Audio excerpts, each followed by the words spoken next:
পৌঁছাবো, দেখি সাইকেল নিয়ে যাবো।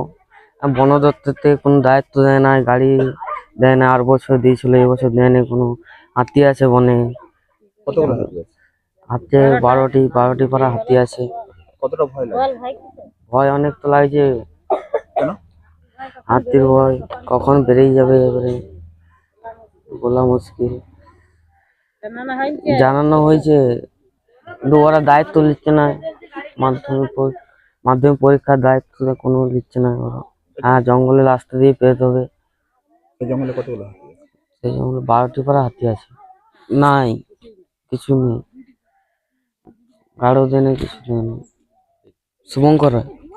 পরীক্ষায় গাড়িতে কিছু দেয় না আমাদেরকে সরকার থেকে। স্কুল থেকে বাস দিয়ে যাবে, স্কুল থেকে যেতে বলছে। আর 3 কিলোমিটার আমরা যাবো কি করে? রাস্তায় যদি কিছু দুর্ঘটনা ঘটে যায় তখন কি হবে? কিসের দুর্ঘটনা হবে? হাতির এলাকা। কতগুলো হাতি আছে?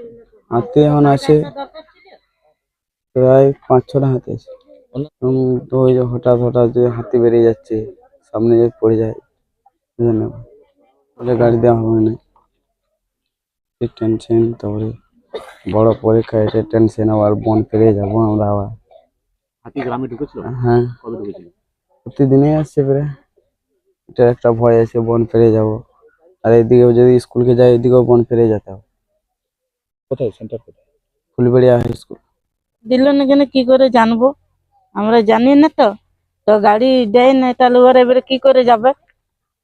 কতটা আমাদের অনেক দূর, গোটা দিয়ে পরীক্ষা দিবে। সেই গোটাটাই জঙ্গল আমাদের। এইখানে থেকে আবার ফুলবেড়িয়া দিয়ে যাবো, ফুলবেড়িয়া দিকেও জঙ্গল। জন দিকে যাবো আমাদের সেই দিকে জঙ্গল। হাতি এলাকা, হাতি পরশুদিন 10টা হাতি এসেছে। এবারে কোন দিকে আছে বলা যাবে না, বলা যাবে কি যাবে না। আমাদের ভয় তো পুরোটা লাগছে। এবারে যতক্ষণ না ছেলেরা ঘরকে আসবে ততক্ষণ আমাদের চিন্তাই থাকবে যে যতক্ষণ না ঘরকে আসবে।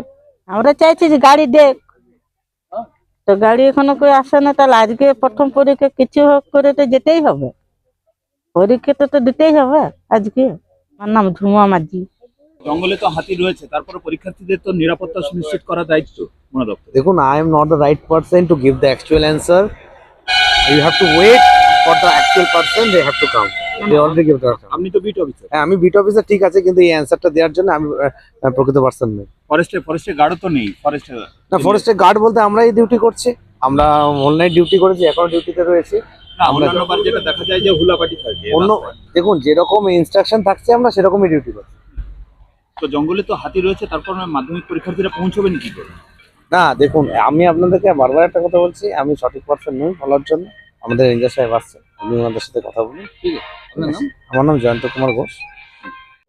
না, এটা আপনি বললেন আপনার লেভেল থেকে ঠিক আছে, কিন্তু এটা ঠিক না।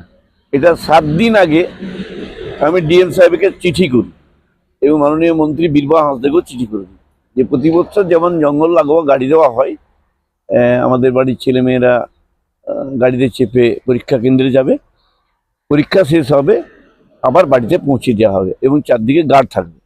এখন হাতি আমরা সব তাড়িয়েছি, কিন্তু বিচ্ছিন্নভাবে হাতি কিন্তু ঢুকেছে, এটা বাস্তব। তো কালকে রাত্রে খবর আছে আমাদের এসপি, ডিএম, আইসি, বিডিও এরা সব জঙ্গলমহলের লোকরা মিলে রেঞ্জার ঠিক করছে। 10টার পর আমাদের কাছে খবর আছে যে গাড়ি অ্যালটমেন্ট হয়ে গেছে। সেই মোতাবেক আমরা আমাদের কর্মীদেরকে জানিয়ে দিই, বা যারা অত্যুৎসে আমাকে ফোন করে তাদের জানিয়ে দিই। যদি কোনো অসুবিধা হয় তাহলে আমরা স্পেশালি গাড়ি কিন্তু অ্যারেঞ্জ করছি। যে মঙ্গলমহলের যেটা খবর, কিছু হাতি এই জঙ্গলের মধ্যে রয়েছে অল্প, সেই জায়গায় গার্ড দিয়ে দিয়েছে যাতে বেরোতে না পারে। এবং ওনাদের যে স্টাফ আমি আস্তে আস্তে দেখলাম জামবেদে মোড়, মানকানা মোড় চারদিক ঘুরছে খোলাপাটি নিয়ে, প্রায় 7-8 জন করে ঘুরছে। কালপাইনি গ্রামে আমরা দেখলাম পরীক্ষার্থীরা হতে পারে করে আসতে হতে পারে, কিন্তু আমাদের গাড়ি চারদিকে লেগেছে। যদি আপনি ছবি নেন, ছবি একটু পরে আপনাকে আমি দিই। সব জায়গায় গাড়ি সরকারিভাবে ব্যবস্থা সম্পূর্ণ কিন্তু করে ফেলেছে।